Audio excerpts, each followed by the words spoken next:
Teatra, o podcast de Dona Maria II, com Mariana Oliveira. Novo capítulo do Teatra, à conversa desta vez com o Afonso Cruz, escritor, ilustrador, músico, etc, etc, etc. Se me permites resumir assim o teu currículo. Está muito bem com os etc. Desta vez conversamos à distância, não de um clique, mas de um ecrã e de uma rede de internet. À distância, não necessariamente por restrições pandémicas, mas por causa da vida mesmo. Estás no Alentejo, Afonso? Sim. Onde vives? Isso, vivo isolado, portanto já estou habituado a isto de estar confinado, ou mais ou menos confinado. A pandemia não foi uma mudança assim tão drástica nesse capítulo da tua vida? Não, em determinadas coisas não. Evidentemente viajo muito menos, mas os momentos que passo em casa são muito semelhantes àqueles antes da pandemia. Já lá vamos falar de viagens também. Obrigada por vires por estares no podcast do Teatro Nacional Dona Maria II. Como é que é neste momento da tua vida? Como é que é um dia típico, há um dia tipo para ti, aí no Alentejo, onde vives? Um dia alentejano típico para ti, é como? Bem, eu passo uma boa parte do dia a ler, eu passo a maior parte do dia a ler. Há também um período que dedico a responder a e-mails, a mensagens, etc. Mas uma boa parte tem que ver com a leitura e é o hábito mais comum e que me preenche mais tempo. E a escrita, por exemplo, resultará do ato de ler, portanto é a partir da leitura que nasce a escrita. E sem obrigação, sem qualquer pressão, portanto, se o que estiver a ler suscitar alguma coisa, me levar a refletir, a pousar a leitura e a escrever ou a anotar alguma coisa, a ter alguma ideia, ótimo, mas não há nenhuma pressão nesse sentido. E os períodos de escrita convivem sempre com a leitura ou tens de interromper para poderes focar na tua voz, seja isso o que for? Sim, normalmente corresponde é sempre associado à leitura e o único momento que não é necessário, ou seja, em que não necessito de estar a ler, não preciso desse combustível, é quando estou a rever o texto e, portanto, é apenas um momento de afinação, de revisão, de procurar repetições, virgular um pouco melhor o trabalho e por aí fora. Coisas desse tipo que não exigem, então, esse combustível, a leitura, neste caso. Falámos há bocadinho de passagem das viagens. Dá a ideia, vendo de fora, que em ti convivem essas duas pulsões ou dois estados, o estar muito dentro de um ninho próprio, recolhido, longe da ideia do centro barulhento, e o de estar muito fora, em viagem, nos lugares mais remotos do planeta, experiências que te têm servido para alimentar a escrita, crónicas, por exemplo, que escreves no Jornal de Letras. São duas versões de ti, estas, a versão parada e a versão em trânsito. Há diferenças? É sedentário e nómada.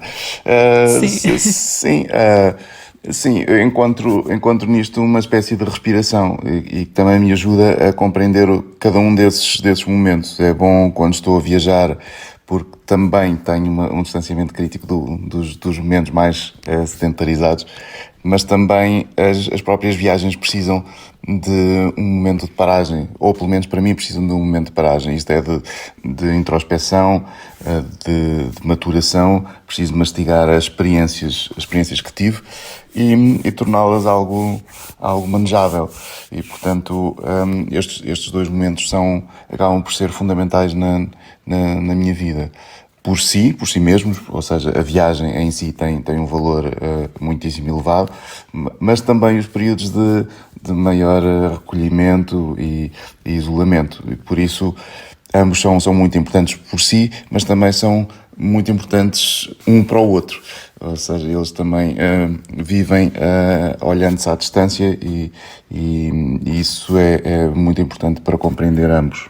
E como é que nestes últimos 2 anos geriste à força esses momentos de recolhimento e de expansão ou de saída?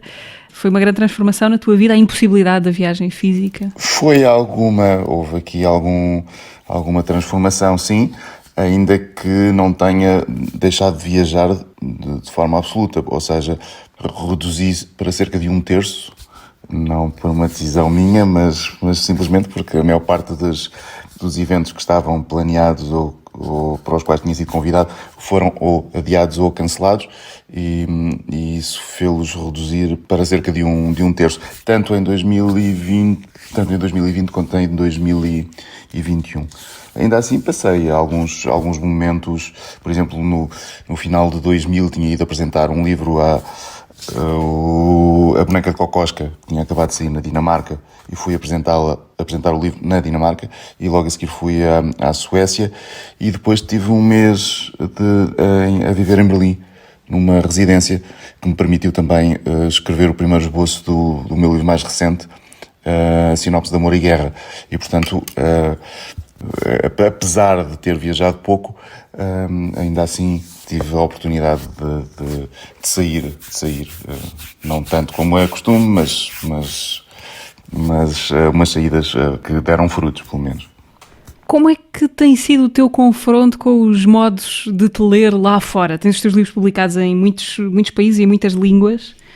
O que é que tem sido mais surpreendente para ti nesse confronto daquilo que produzes na tua língua, não é? E que depois viaja por essas outras, muitas que te estarão vedadas, imagino? Sim, claro. Não sei. Sinto que há aqui um mistério difícil de resolver quando pensamos nos livros que são mais lidos ou menos lidos e como afetam o público ou deixam de afetar. E é incompreensível porque em determinados países determinado livro tem muito sucesso, noutros passa despercebido. E o mesmo sucede connosco. Não é garantido que uma editora, por exemplo, quando compra um best-seller, que ele seja um best-seller em Portugal da mesma maneira que foi noutros países. E até pode ter tido um percurso admirável no que respeita às vendas. E também em termos de crítica, etc. É difícil de ter aqui uma posição em que há certezas ou alguma certeza em relação àquilo que se publica. E no estrangeiro, e no meu caso, acaba por ser mais ou menos assim. O estrangeiro é um lugar muito grande também. É um lugar muito grande, sim, e as culturas são também muito diferentes, as suas relações com os livros também, as próprias editoras e o trabalho que elas fazem, a mesma coisa. Há editoras que estão muito vocacionadas, por exemplo, para os livros infantis e juvenis e, portanto, fazem um trabalho admirável nesse aspecto, mas depois não são tão competentes com outras faixas etárias ou com os livros para um público geral. E vice-versa, e portanto, e há também casos em que as editoras não funcionam, compram, por exemplo, os direitos para uma língua, mas depois a distribuição dentro dos países que falam essa língua é muito deficiente ou quase inexistente, e por isso, enfim, há aqui uma série de circunstâncias e contexto que não têm que ver com o nosso e que determinam também a vida dos livros e a relação com os leitores. Depois, em alguns países, criam-se relações mais fortes do que noutros, sem que se perceba exatamente qual a causa disso. Mas em alguns países, de facto, têm quase uma espécie de compromisso, ou neste caso, no meu caso específico, os livros passaram a fazer parte daquela editora, que me vê como um seu autor.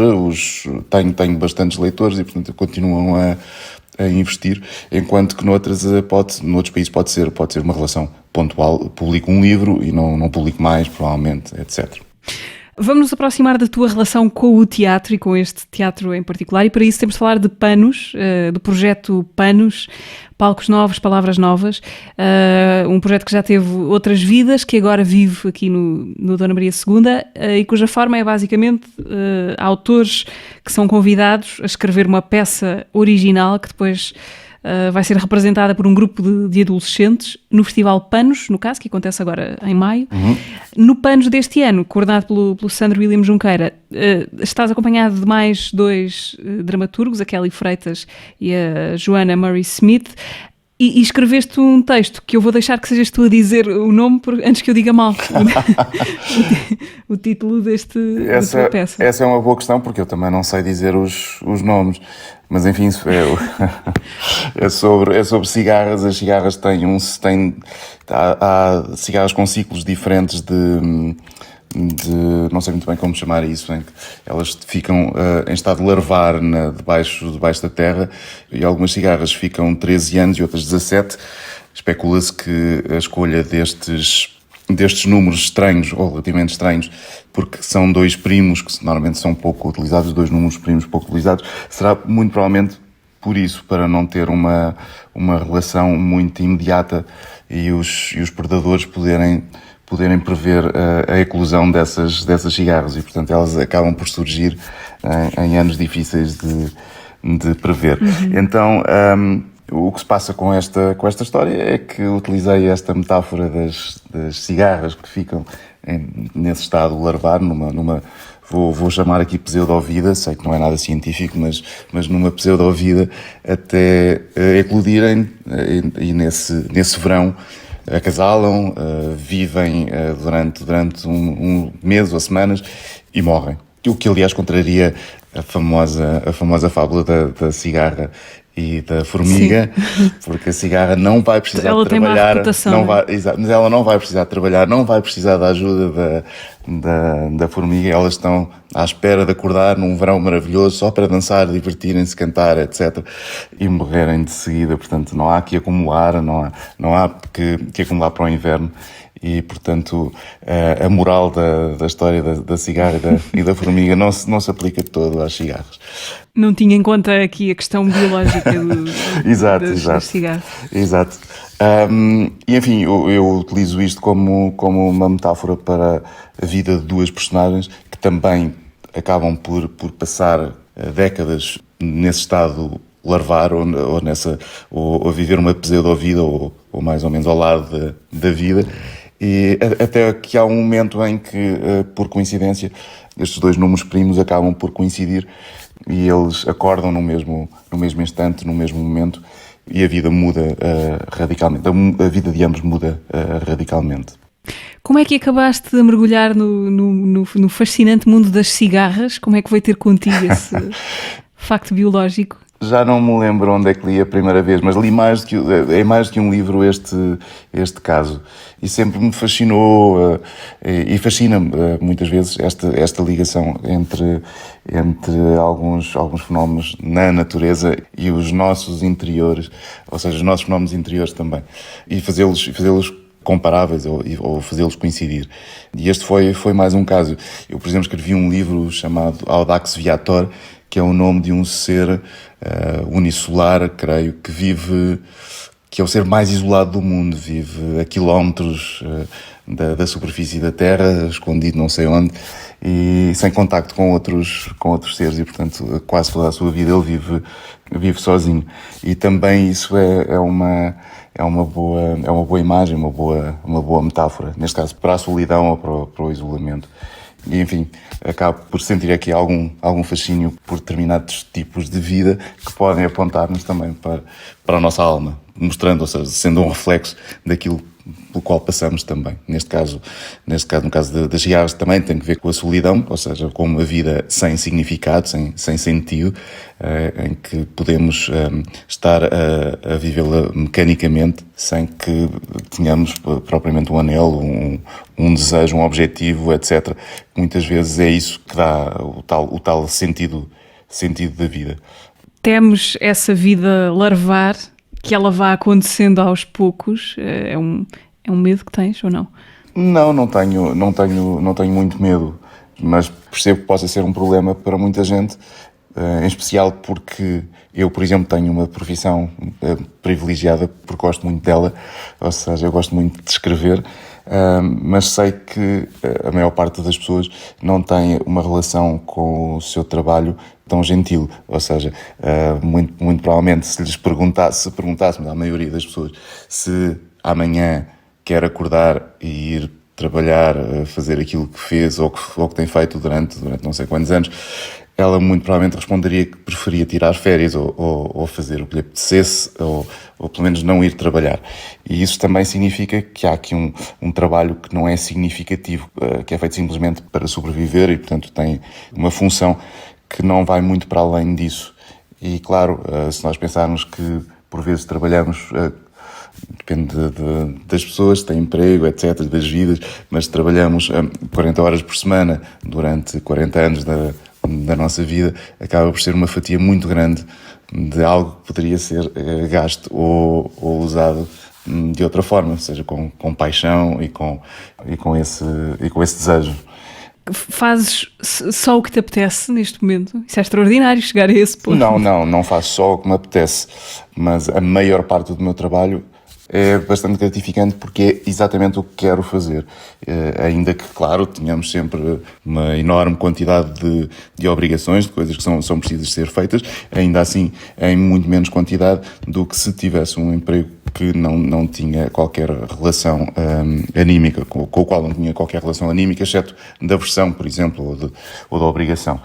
Por isso, continuo a ter de preencher formulários, impressos, IRS, etc. Continuo a ter de ir buscar os meus filhos ou levá-los não sei onde, etc. Portanto, continuar a ter uma ou outra obrigação, mas ainda assim não é um trabalho de 8 horas por dia e, portanto, acaba por ser apenas uma interrupção do outro trabalho, que é bastante mais gratificante do que estes que são as obrigações. E até pela própria palavra, não é? Quando nós temos um trabalho, uma tarefa que nos é imposta, ou seja, à qual somos obrigados ou estamos obrigados a fazer, é claro que isso erode a liberdade, acaba por matar um pouco o livre-arbítrio e, portanto, será sempre mal recebido ou mal visto, emocionalmente, digo eu, porque muita gente, apesar de sentir que não gosta do trabalho e talvez preferisse não estar a fazer, a verdade é que também tem esse sentido de obrigação muito apurado. E eu vivo aqui no campo e sinto muito isso. As pessoas orgulham-se muito de serem trabalhadoras, etc., mesmo quando o trabalho não lhes diz nada e não é propriamente um motivo de satisfação. Pode ser de orgulho, mas não é algo gratificante. Achas que se é mais livre, quanto menos compromissos se tiver? Porque os compromissos podem ser importantes para regrar uma certa tendência para o desgoverno que todos temos, mais ou menos, não é? Com os compromissos eu não tenho problema nenhum. Eu tenho problema com os compromissos que são exógenos, ou seja, os que eu não quero. Porque os outros que eu abraço são desejáveis, não é? Eu, por exemplo, posso dizer assim, eu gostava muito de este ano publicar mais um romance. Isso é um compromisso que eu faço comigo mesmo, mas em total liberdade. Portanto, ninguém me obriga a fazê-lo e por isso, em relação a esses compromissos, eu só tenho elogios. Ficou lá atrás pendurada esta parte, mas eu não me esqueci. O título da tua peça, portanto, é As Cigarras Septende. Como é que vais propor que se diga isto? Eu já não me lembro do nome delas.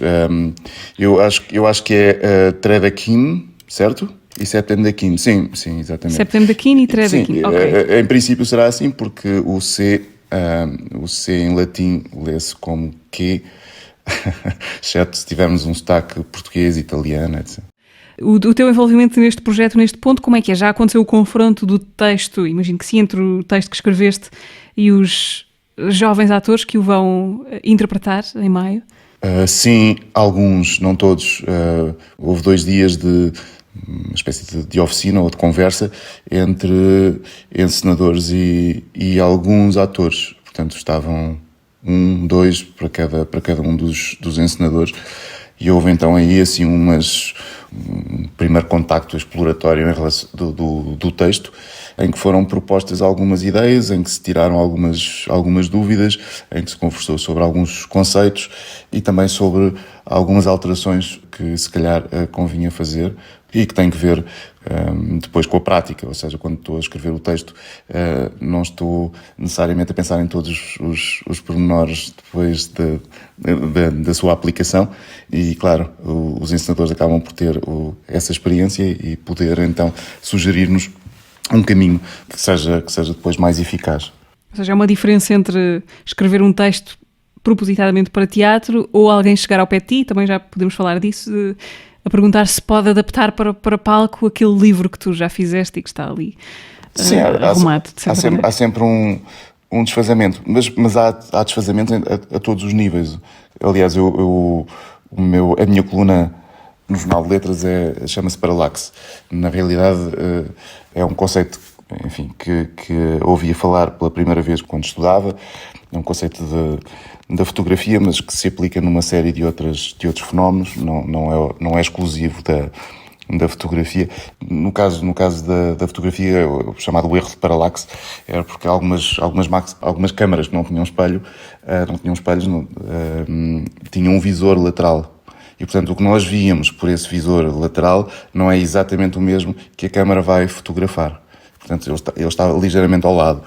E esse erro acontece sempre em quase tudo o que fazemos. E também com a nossa própria memória. Eu, quando comecei a escrever sobre as viagens, precisamente, sentia que havia esse erro de paralaxe entre o que tinha acontecido de facto e aquilo que eu me lembrava de ter acontecido. Que é como aquele visor ligeiramente ao lado do sensor da câmara. Neste caso era o filme, naquele caso era o filme. E ainda mais a diferença entre uma coisa que aconteceu e uma coisa que vai ser contada por escrito, não é? Sim, isso também, mas acontece também muito com o efeito que queremos produzir, ou seja, aquilo que queremos fazer passar e aquilo que as pessoas vão compreender. E por isso acontece também na escrita em relação aos leitores. Eu nunca sei exatamente o que é que o leitor irá perceber daquilo que eu estou a escrever, ou seja, como é que ele vai interpretar aquilo que eu estou a escrever, ainda que sinta, obviamente, que há aqui um caminho mais ou menos afunilado em determinado sentido. E também acontece com a passagem para o teatro, sim. Ou seja, há aqui uma transposição intersemiótica que às vezes é complexa e quando se passa da linguagem escrita para depois uma representação, enfim, há coisas que não funcionam tão bem ou não funcionam como nós estávamos a pensar, o que de certa maneira corresponde à própria interpretação do leitor quando estamos a escrever um livro que não é para teatro e termina em si mesmo. Mas mesmo assim, estes desfazamentos, chamemos assim, ou assincronias, acontecem sempre. E é bom poder repará-las. Há outra coisa também que eu tenho notado, é que nós, escritores, trabalhamos em silêncio, ou quase todos trabalhamos em silêncio. E, portanto, não lemos aquilo que escrevemos em voz alta. Alguns fazem isso como exercício e forçam-se a fazê-lo porque sentem que têm bons resultados, mas eu normalmente não tenho esse hábito. E quando ouço os textos lidos em voz alta, eles têm acabam por nos mostrar outras facetas que nós não víamos em silêncio, não sentíamos em silêncio. E por isso tem sido também uma boa experiência isto, apesar de não ter ainda como hábito. Percebo claramente que é um grande auxiliar e mostra-nos determinadas coisas sobre os textos. Se calhar não é tão necessário para a literatura pura e dura, aqui na criação de um livro e depois a recepção do leitor, porque normalmente o meu silêncio também corresponde ao silêncio dos leitores. Normalmente os leitores também leem em silêncio e não em voz alta, portanto a leitura tornou-se assim, e que é um resultado ótimo, porque tem que ver com a possibilidade de serem autónomos na leitura, ou seja, somos pessoas letradas, alfabetizadas, etc. Se não fôssemos, teria de haver alguém para ler para nós, como acontecia, por exemplo, na Idade Média e antes da Idade Média.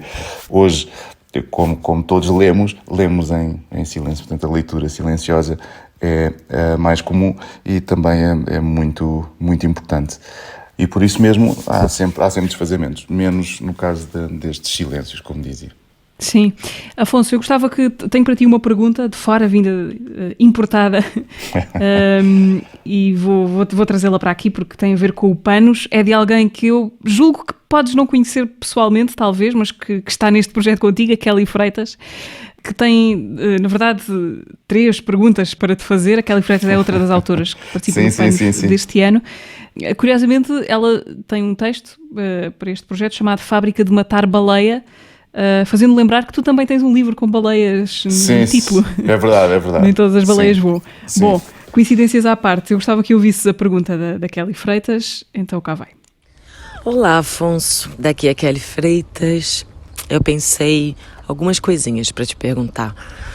Quer dizer, é claro que eu tenho curiosidade para saber como é que foi seu processo de escrita do texto para o Panos. Gostava de saber mais ou menos alguma coisa que você quisesse contar sobre esse processo, inclusive sobre a escolha do texto, né? Que por ser livre, pelo menos para mim, um bocado angustiante, até que se escolha sobre o que se vai falar. E queria te perguntar mais outra coisa. Fala um pouquinho da sua relação com o teatro. Queria saber também, fiquei curiosa, se é a primeira vez que você escreve para o teatro, se você vai ao teatro, se você se lembra a última vez que você foi ao teatro e gostou muito, se comoveu. E a pergunta número 3. Sei que você é um leitor assíduo e gostava de saber as autoras que você lê hoje ou que tem lido durante a sua vida, quais delas são importantes, se talvez você pudesse falar um pouquinho sobre uma delas ou algumas delas. Uma grande pergunta. Boa sorte, mas é de coração. Um beijo grande. Kelly Freitas acaba de assumir a maior parte das despesas desta conversa com uma bateria de perguntas para ti.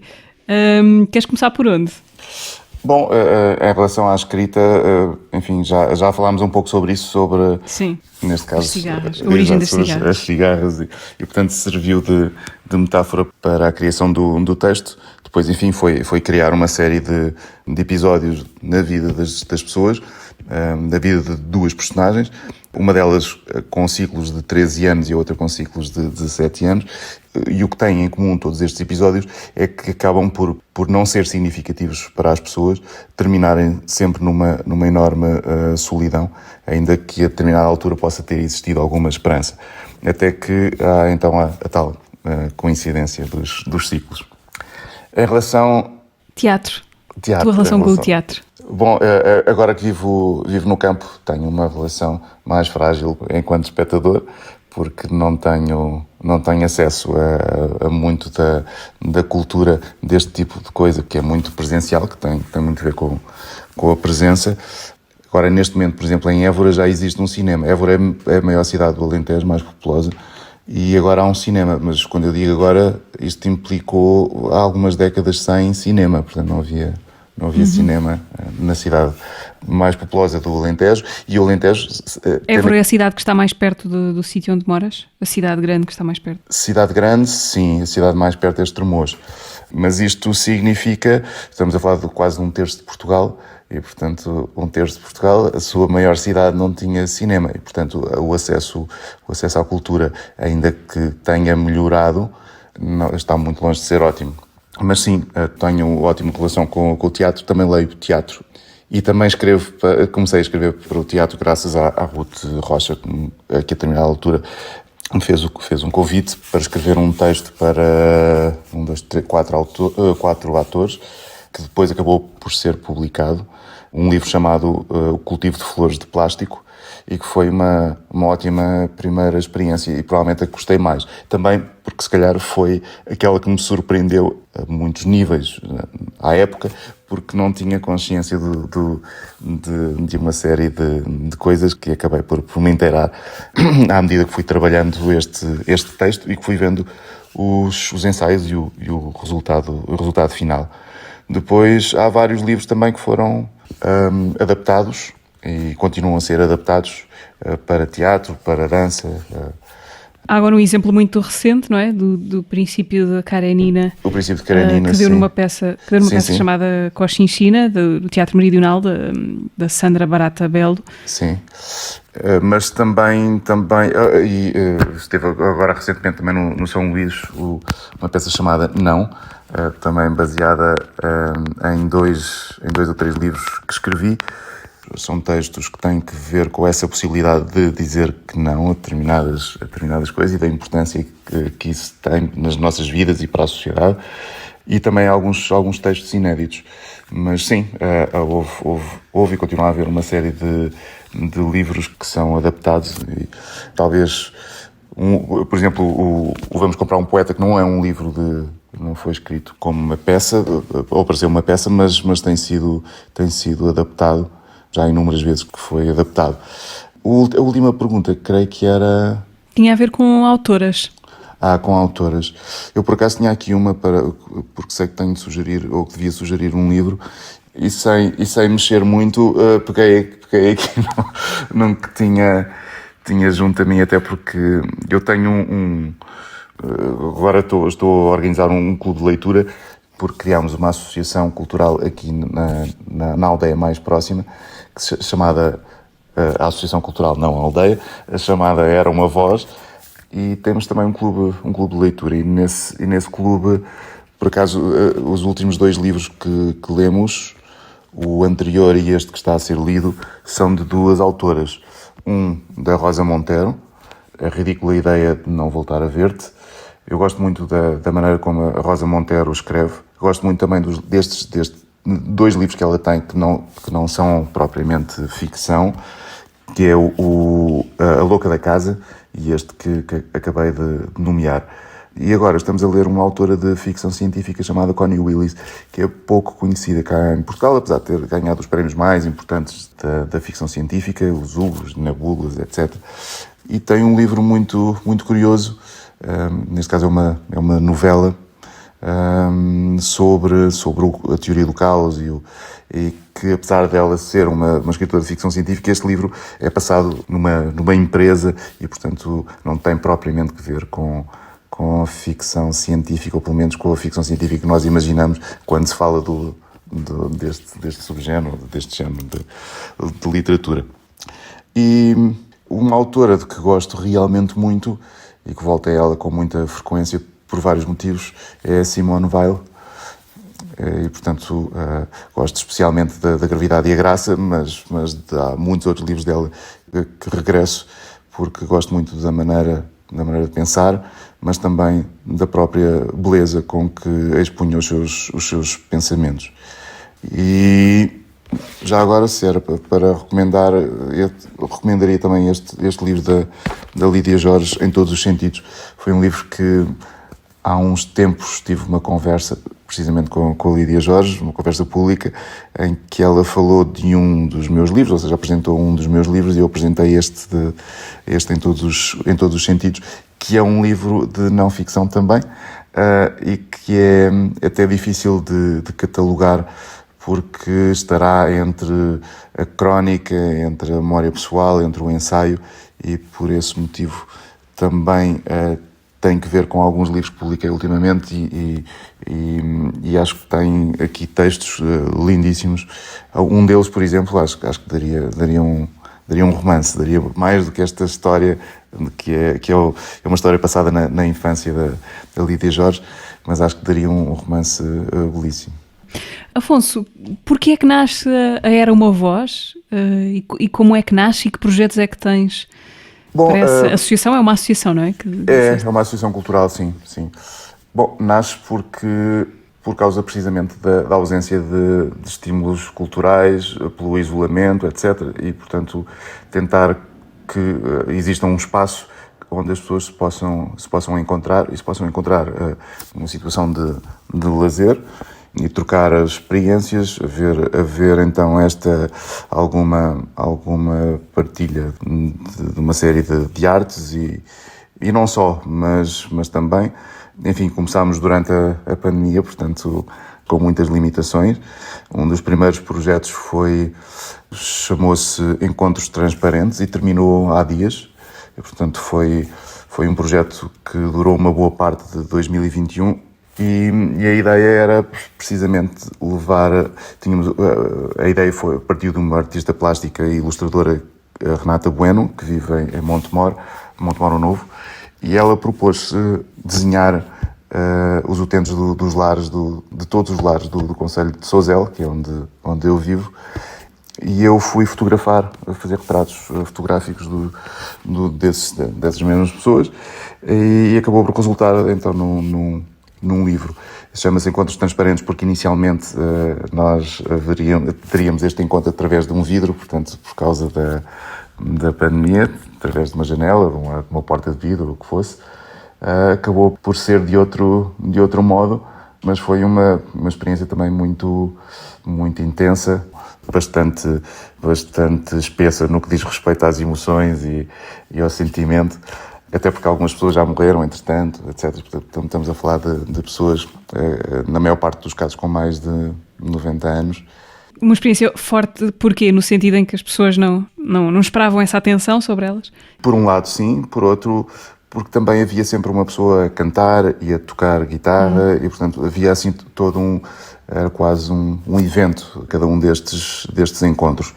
E, portanto, era uma quebra na rotina nos seus dias, mas não só isso, porque aos poucos as pessoas começam a querer partilhar algumas experiências e algumas são lindíssimas. Há também momentos bastante dolorosos, mas é muito interessante ouvir o que as pessoas têm para dizer aqui no final das suas vidas. É muito curioso, porque eu tenho um livro que gosto muito, de um poeta colombiano. Não está traduzido para português, mas ele durante alguns anos em escolas foi recolhendo algumas definições de coisas muito importantes para nós, que as crianças dariam sobre, vamos imaginar, o que é o ser humano, o que é o amor, o que é o sexo, o que é uma casa, o que é a família, os irmãos e por aí fora, o que é a morte. E é um livro belíssimo porque contém uma certa ingenuidade e também uma ternura e uma capacidade quase poética de olhar para o mundo, mesmo que às vezes seja absolutamente involuntária, mas acaba por resultar em algo belíssimo. Como é que se chama o poeta?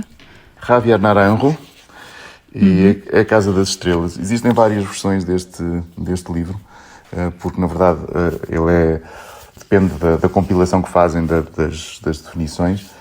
E é também muito interessante perceber o que é que as pessoas dizem no final da sua vida. Ou seja, estes dois pontos da vida humana acabam por ser muito importantes. Há um momento na Pessah, na Páscoa judaica, que por tradição a criança mais nova presente deve fazer uma pergunta à pessoa mais velha presente.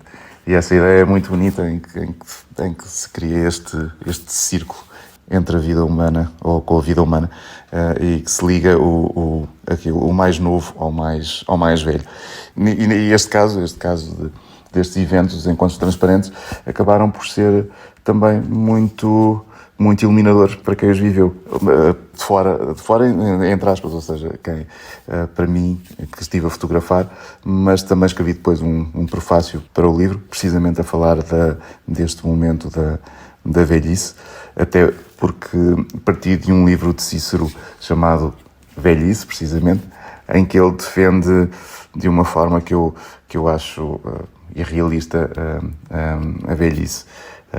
E por isso mesmo decidi abordar os mesmos itens ou premissas que o Cícero considera serem críticas que se fazem à velhice, mas que ele refuta, de alguma maneira.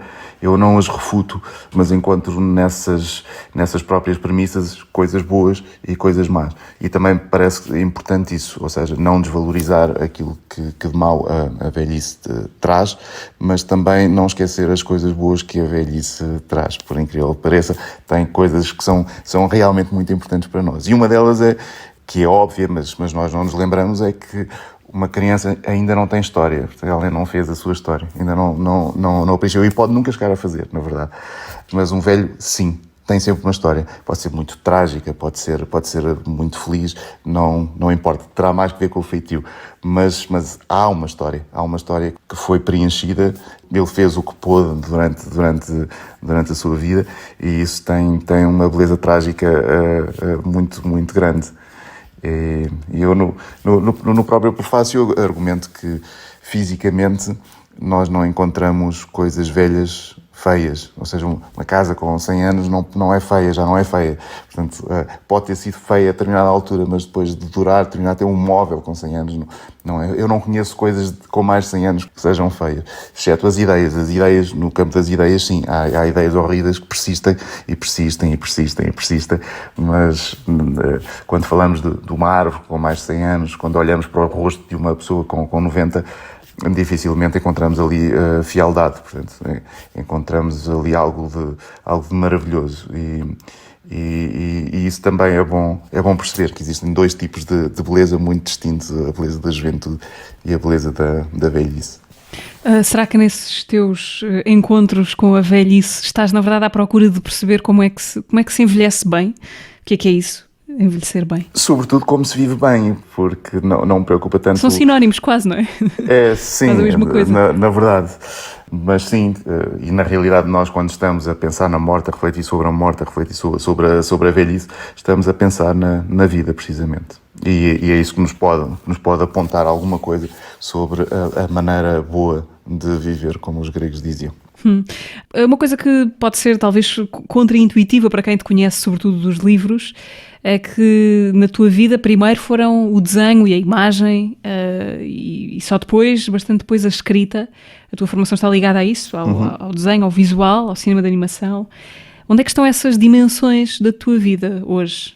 Bom, algumas continuam, falaste agora da fotografia, claro, não é? Sim. Mas há bocadinho tu disseste que a tua profissão era ser escritor, portanto, de alguma maneira as outras já não estão no centro. Não, simplesmente é a atividade que me preenche mais tempo e que me sustenta também. Portanto, eu vivo da escrita, ainda que já tenha vivido também da ilustração, e continuo a viver. Uma boa parte do meu income é da ilustração também.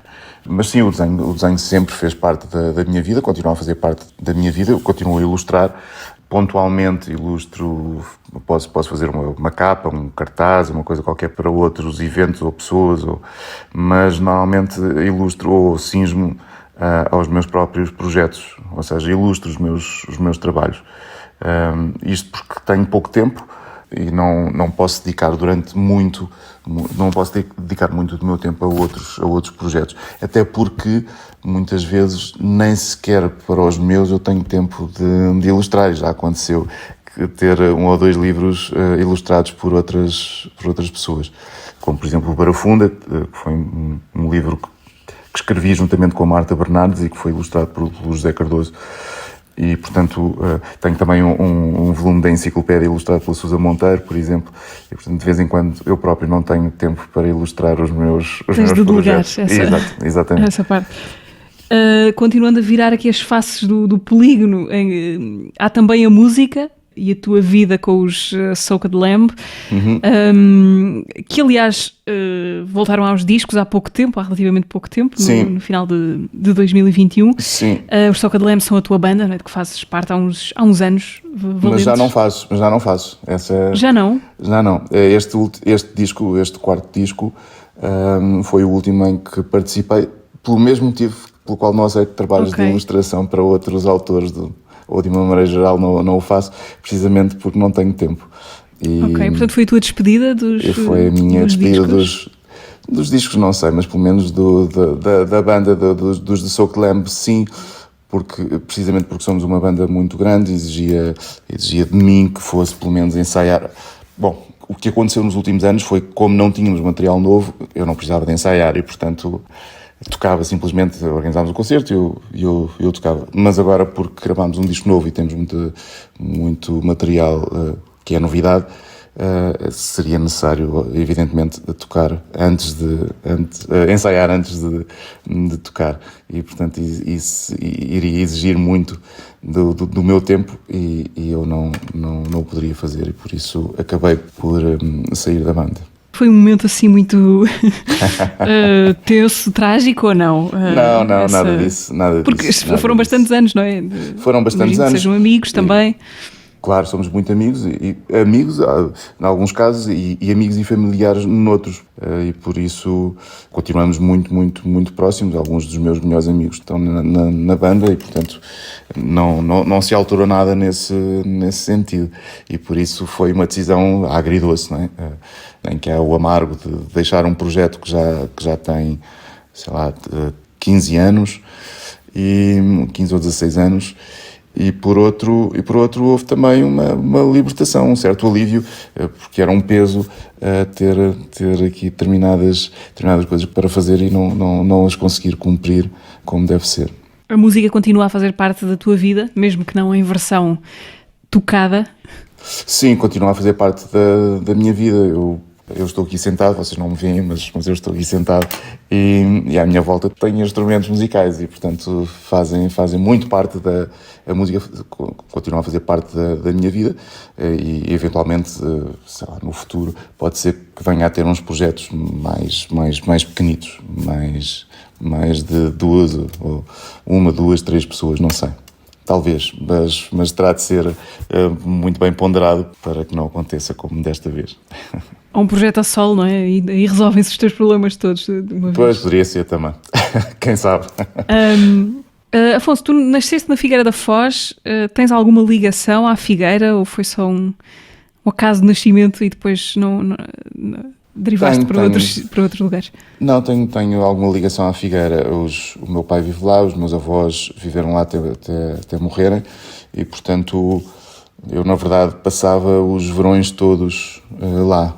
E, portanto, foi nessa cidade que eu passei aquelas alturas da vida mais bonitas e que nós, se calhar, recordamos com mais enlevo, que são as férias grandes, as férias de verão.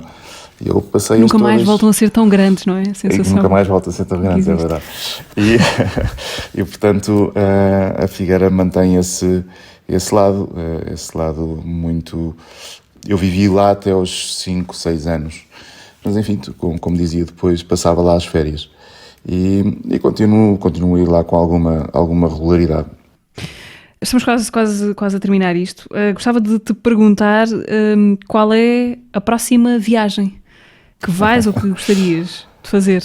Agora tinha viagens de trabalho e as próximas que estão marcadas, uma já foi cancelada, soube hoje, seria a Alemanha, e tenho ainda mais duas marcadas para breve, à Feira do Livro de Bogotá, na Colômbia, que é uma feira que vou com alguma frequência. Tenho muitos livros publicados na Colômbia, é um daqueles países em que tenho bastantes leitores, e gosto muito da feira. É uma feira muito impressionante, com muitos visitantes. É a terceira maior da América Latina em termos de visitantes. Em termos de eventos, acho que até é maior. E de seguida vou a uma feira do livro no Brasil. Portanto, América Latina neste caso América Latina. Próximos tempos. É verdade. O ano passado tive apenas 5 viagens para o estrangeiro, portanto muito menos do que é habitual, mas todos na Europa. E foi ótimo assim, porque as viagens muito grandes, com muitas horas, sempre com máscara, são terríveis e por isso acabou por ser bom.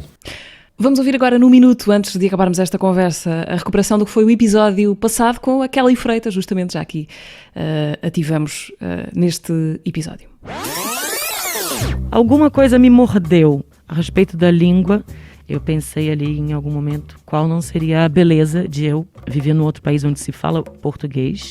Em Portugal eu tenho realmente todos os dias, parece que eu tô numa Disney da linguagem. Sonora. Mesmo. Sim. A Raquel André foi a primeira pessoa que falava português de Portugal que eu ouvi na vida. E eu morria de rir com palavras que ela falava que eu não tinha nunca pensado. Eu queria me sentir livre para, se eu puder ficar e quiser, fico. Então teve essa coisa de não deixar pra trás uma coisa feita que me esperasse. Nada me espera, né? Era uma coisa mais dos amigos e as amigas. Falar, lá vai a Kelly comprar carta velha, gastar todo o dinheiro que ela não tem em carta velha. Alex, aproveitando que eu não sou ninguém, e você também, né? Ninguém. Eu escrevo uma peça e você faz. Bora? E bora. Olha que engraçado. Eu sou a biógrafa de uma mulher invisível, desconhecida e desimportante. Eu acho que também na minha formação, e sinto isso até hoje, as ausências me criaram mais, talvez, do que as presenças. Eu tenho esse sonho e esse desejo de escrever e de aprender a escrever. E de dedicar o meu tempo a isso. Kelly Freitas, convidada do último episódio do teatro, que podem ouvir nas plataformas de sempre, Spotify, YouTube, SoundCloud, Apple e Google Podcasts. Afonso, quero perguntar-te agora se é mais difícil fazer aguardente ou escrever um livro. É como tudo, fazer muito bem, fazer realmente muito bem é sempre muito difícil. A única diferença entre algumas atividades é que por vezes elas são mais fáceis de aprender ao início do que outras, ou seja, até termos o resultado satisfatório não é assim tão difícil. O problema é depois termos um resultado que esteja acima da média, porque senão toda a gente era excelente, não é? A determinadas coisas. E não é isso que acontece, portanto... Em que ponto estão as tuas aguardentes de frutos? Neste momento tenho feito pouquíssimo e durante a pandemia nada, portanto há 3 anos que não temos feito. Também tem que ver com as mudanças de hábitos e porque também é uma coisa que gosto de fazer com amigos e ter assim esse lado social também presente. Uma vez que agora tivemos muito menos momentos desses, também não se proporcionou. Afonso, última coisa, gostava de te perguntar se há algum slogan dos teus tempos de publicitário de que te lembres, que te tenha ficado na memória por algum motivo, que possamos reconhecer ou não faço ideia. Não creio que me lembre que haja algum que tenha, ainda que houve uma proposta que não foi aceita pelo cliente para uma marca de cervejas, em que o headline era precisamente Jesus Cristo via cerveja. Portanto, não foi slogan de uma campanha publicitária, foi o título acabou de um por romance, exatamente. Por ser um livro. Que boa vingança. Afonso, obrigada por esta conversa. Obrigado, eu. Muito obrigada. Afonso Cruz foi convidado deste teatro, que podem ouvir sempre que quiserem no Spotify, YouTube, SoundCloud, Apple e Google Podcasts. Encontramos-nos daqui a 15 dias com nova conversa.